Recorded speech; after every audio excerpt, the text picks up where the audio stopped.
Sir Jagan గారి పైన వరుసగా దాడులు చేయడానికైతే ప్రయత్నాలైతే జరుగుతున్నాయి సార్. ఆల్రెడీ విజయవాడలో సక్సెస్ అయ్యారు. తర్వాత ఇంకోసారి కూడా ప్రయత్నం జరిగింది గానీ పట్టేసుకున్నారు. అయితే ముచ్చటగా మూడోసారి కూడా రాళ్ల దాడికి ప్రయత్నించారని చెప్పేసి వార్తలొస్తున్నాయి కదా సార్. అసలు ఎవరు ప్రయత్నించారు? ఎవరు చేయడానికి చూసారు? మరి అలాగే విజయవాడ కేసు అది అప్డేట్ ఎంతవరకు వచ్చింది?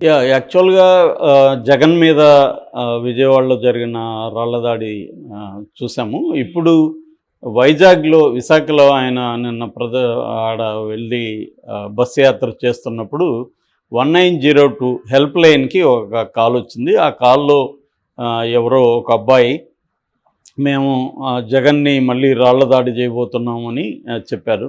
సో ఆ కాల్ని వీళ్ళు ట్రేస్ చేసి పోలీసులు ఒక 5 మంది కుర్రాళ్ళని అరెస్ట్ చేశారని చెప్తున్నారు. అంటే వాళ్ళు ప్లాన్ చేసుకున్నారనేది తెలుస్తుంది. సో పోలీసుల ఇంట్రాగేషన్లో కూడా వాళ్ళు రాళ్ల దాడి నిజంగానే ప్లాన్ చేసుకొని చెప్పి చేయాలనేది వాళ్ళు అనుకున్నట్టుగా తెలుస్తుంది.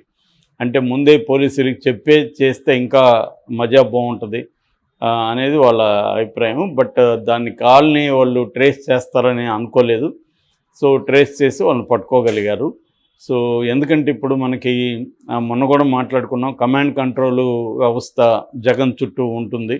అట్లాగే ఒక 50 మంది ప్రత్యేక పోలీసులు బైనాక్యులర్స్ పెట్టుకొని మొత్తం చూడడం అవన్నీ కూడా అబ్జర్వ్ చేయడం చేస్తున్నారు. కమాండ్ కంట్రోల్లో కూడా అన్నీ అక్కడున్న ఏరియాలో ఉన్న సీసీటీవీలు, అట్లాగే ఈ బస్కున్న సీసీటీవీలు ఇవన్నీ కూడా అనుసంధానించబడి ఉంటాయి.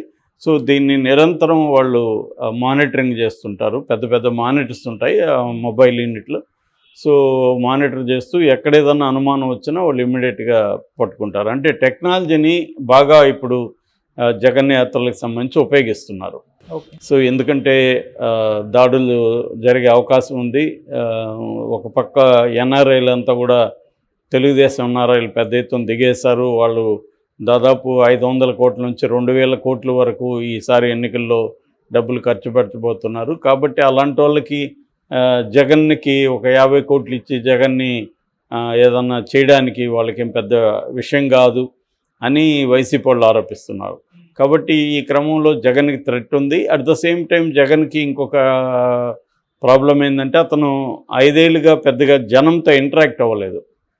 అంటే కొన్ని సమావేశాలు పెట్టడం, ఈ బటన్ నొక్కేటప్పుడు సమావేశాలు పెట్టడం, అప్పుడు మాట్లాడడం, అప్పుడు ఏదైనా జనాల్ని కలవడం, ముఖ్యంగా స్కూల్ పిల్లల్ని కలవడం, వాళ్ళతో మాట్లాడించడం, గవర్నమెంట్ స్కూల్ పిల్లలు ఇది చేశాడు తప్ప విస్తృతంగా జనంలోకి వెళ్ళి ఆయన ఒక ప్రజా దర్బార్ లాంటిది ఎప్పుడు చేయలేదు.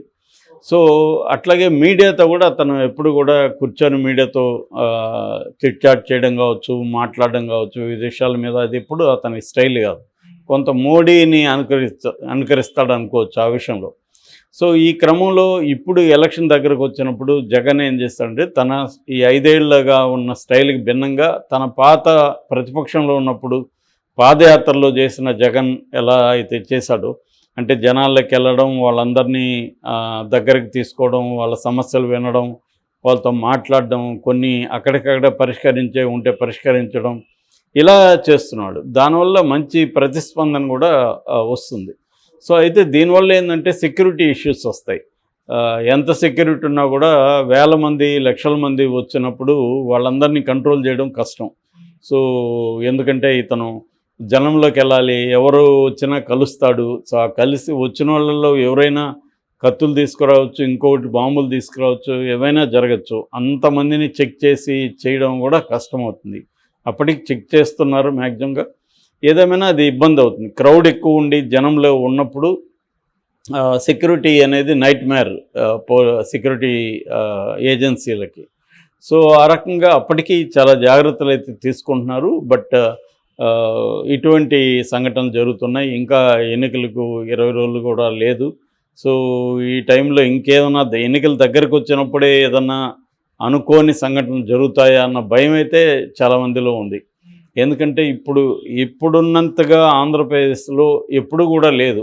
అంత ఒక హీటెడ్ దీంట్లో ఉన్నాయి. అసలు ఏమాత్రం సందు దొరికినా ఒకరినొకరు చంపుకుంటారేమన్న భయం వేసేంత స్థాయిలో అక్కడ హేట్రెడ్ ప్రవహిస్తూ ఉంది. మీడియాలో కానీ మనం చూస్తూ ఉంటే ఏ పత్రిక తీసుకున్నా ఎటువైపు అయినా రోజు హేట్గా అనిపిస్తుంది. విషం జమ్ముకుంటున్నారు ఒకరి మీద ఒకరికి. చివరి కొత్తగా ఎన్ఆర్ఐ వీడియో కూడా ఒకటి లీక్ అయింది, కోమటి జయరామ్ది.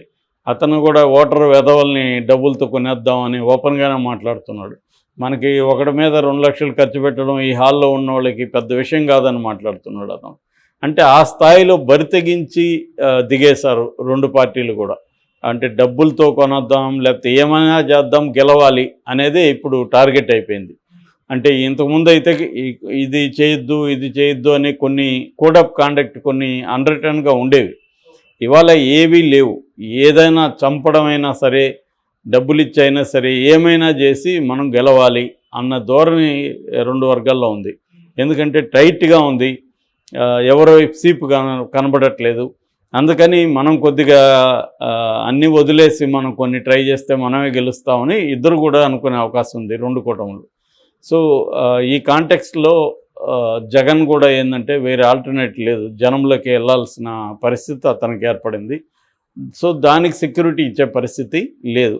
అందుకని ఇలాగా ధైర్యంగా ఫోన్ చేసి హెల్ప్ లైన్కే ఫోన్ చేసి మేము రాళ్ళ దాడి చేస్తామని ప్రకటించారంటే ఎంతకు బరితెగిస్తా ఉన్నారనేది మనకు అర్థమవుతుంది. సో మరి వాళ్ళు ఊరికే ఆ యువకులు ఆకతాయిగా అయితే చేయరు కదా. ఎందుకంటే ఆకతాయిగా చేస్తే వాళ్ళకు కూడా భయం ఉంటుంది కదా. వాళ్ళ వెనక ఎవరో లేకపోతే మేము చూసుకుంటాం, మీరు కానివ్వండి అన్న ఒక హామీ లేకపోతే, వాళ్ళకి పెద్ద ఎత్తున ఏదో ఆశ లేకపోతే, జగన్ మీద ఓన్లీ కోపంతో తమ జీవితాలను నాశనం చేసుకునే అంత అమాయకత్వం ఉంటుందని నేను అనుకోవట్లేదు.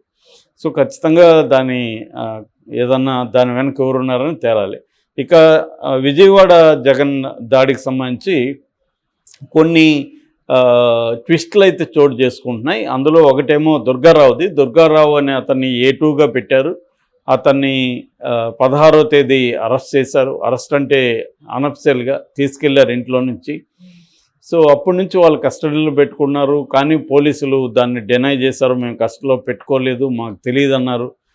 వాళ్ళ తరపున అడ్వకేట్ కూడా హైకోర్టులో సెర్చి పిటిషన్ వేశాడు. సెర్చి కమిటీని కూడా హైకోర్టు ఫామ్ చేసింది. వాళ్ళు కూడా మొత్తం సెర్చ్ చేసి ఎక్కడా కూడా పోలీస్ స్టేషన్లో లేడని కూడా వాళ్ళు కోర్టుకి నివేదించారు. ఈ సమయంలో సలీం హెబియస్ కార్పస్ పిటిషన్ వేద్దాం అనుకున్నాడు. ఆ టైంకి పోలీసులు అతన్ని వదిలేసి సంతకాలు తీసుకున్నారు 160 స్టేట్మెంట్ కింద ఎప్పుడు పిలిచినా రావాలని. అంటే పోలీసులు అతన్ని వదిలినట్టే వదిలి అతని మీద నిఘా పెట్టారా అంటే, అతని ఫోన్లో ఏమన్నా స్పై వేరేసి అతను ఎవరితో వదిలేస్తే అతను కాంటాక్ట్ ఫ్రీగా చేస్తాడు కదా, అతనికి ఇక మీదట అరెస్ట్ భయం లేదు కాబట్టి. సో అతని ద్వారా అతన్ని ఒక ఎరవేసి బోండవమ్మ లాంటి వాళ్ళని పట్టుకోవడానికి పోలీసులు ప్లాన్ చేస్తున్నారా అనేది కూడా ఒక వెర్షన్. ఎందుకంటే పోలీసులు చాలాసార్లు అలాగే చేస్తారు. మనల్ని నమ్మించి నీ మీద మాకేమీ డౌట్ లేదన్నట్టుగా మనల్ని నమ్మించి మనం బయట ఫ్రీగా మనల్ని వదిలేస్తారనుకొని కాంటాక్ట్లు చేస్తాం. కాబట్టి ఆ క్రమంలో అసలైన వాళ్ళు దొరుకుతారనేది కూడా ఉండొచ్చు. ఒక ఎర్ర వేసి అసలైన వాళ్ళని పట్టుకోవడం. సో ఆ యాంగిల్లో ఏమన్నా జరుగుతుందా అనేది ఒక డౌట్. ఇక సతీష్కి సంబంధించి సతీష్ 2 విషయాలు జరుగుతున్నాయి సతీష్ విషయంలో. ఒకటి, కస్టడీ పిటిషన్ వేశారు కోర్టులో. ఆ కస్టడీ పిటిషన్ ఏంటంటే, ఒక వారం రోజులు మాకు కస్టడీకి కావాలి, ఇంకా అనేక విషయాలను మేము విచారించాలి. ఇప్పుడు అతని మీద జరుగుతున్న విచారణలో కొన్ని విషయాలు బయటకు వచ్చాయి, దానంతా అతని ముందు పెట్టి మేము ప్రశ్నించాల్సి ఉంది అనేది కస్టడీ పిటిషన్ వేశారు. అది ఈరోజు విచారణ జరగబోతుంది. అది సివిల్ జడ్జి కోర్టులో వేశారు. రమణారెడ్డి జడ్జి గారు అది ఈరోజు చేస్తారు.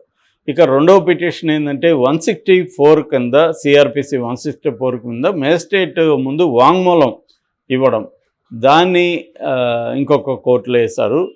ఆ కోర్టులో రామ్మోహన్ అనే జడ్జి గారు చూస్తున్నారు. ఆయన దాన్ని కౌంటర్ వేయమని సతీష్ తరపున అడ్వకేట్ సలీం చెప్తే, సలీం నాకు టైం కావాలన్నాడు. 29 వరకు టైం ఇచ్చారు. సో 29 తర్వాత ఆ అబ్బాయి వాంగ్మూలాన్ని కోర్టుకి ప్రవేశపెట్టే అవకాశం ఉంది. సతీష్ పోలీసుల దగ్గర కన్ఫెస్ అయ్యాడు, నేనే వేశాను రాయి అని, A2 ప్రేరేపణతో వేశానని చెప్పినాడని మనం చూసాం రిమాండ్ రిపోర్ట్లో. ఇప్పుడు సతీష్ 164 కింద మేజిస్ట్రేట్కి కూడా ఇదే వెర్షన్ చెప్తాడా,